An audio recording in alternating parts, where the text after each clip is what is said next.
Hey everyone, welcome to White Falcon Publishing YouTube channel. In today's video, we'll discuss difference between digital printing and offset printing. If you are in the market, you already know that you have to come up with a perfect design, copy, color scheme and layout. Even after you have checked all of those, there is another important decision to make to choose between digital printing or offset printing.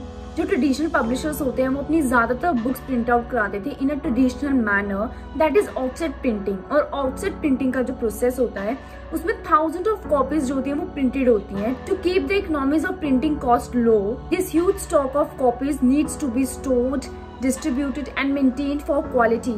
The traditional model of book selling involves following stakeholders, that is author, publisher, book distributor, bookstore and buyer.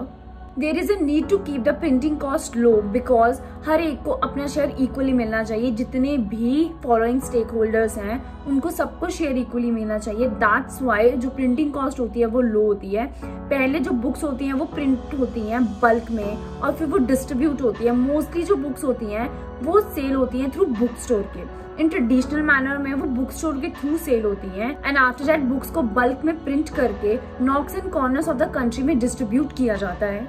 जो books की copies होती हैं book store में, अगर वो cell नहीं होती कि मतलब कुछ बुक्स हमारी सेल हो गई हैं, कुछ नहीं हुई हैं, अनसोल्ड बुक्स हैं, वो सारी बुक्स या तो डिस्ट्रीब्यूटर्स को दी जाती है या वो पब्लिशर को वापस करी जाती है। तो वो लॉस किसका है इसमें? वो सिर्फ पब्लिशर का लॉस है, वो किसी और का लॉस नहीं है। Digital printing also saw increased interest and in digital printing you can even print out a single book. हम प्रिंट आउट या कॉपी एक सिंगल बुक को भी कर सकते हैं and many of the self publishers और even a traditional publishers follow कर रहे हैं डिजिटल प्रिंटिंग का process. It offer many benefits like minimum investment in printing, बहुत कम इन्वेस्टमेंट होगी प्रिंटिंग में, and no need to manage the bulk inventory, आपको बल्क इन्वेंट्री मैनेज नहीं करनी पड़ेगी।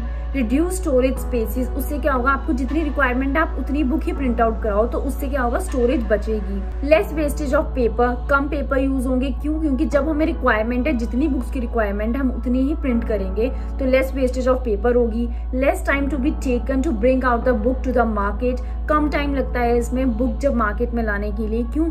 बुक पब्लिश करने के लिए इसमें कम टाइम लिया जाता है as compare to traditional. As the number of mediators involved in the selling process reduces, उससे क्या होता है ज्यादा प्रॉफिट जो होता है वो ऑथर को होता है। क्यों? क्योंकि जब हमारे मेडिएटर्स ही रिड्यूस हो गए तो प्रॉफिट किसको होगा? ऑथर को होगा। And as each sale is tracked online it is beneficial for both author and publisher. उससे क्या होता है? ट्रांसपेरेंसी रहती है। So thank you for watching this video and if you like this video please subscribe to our channel.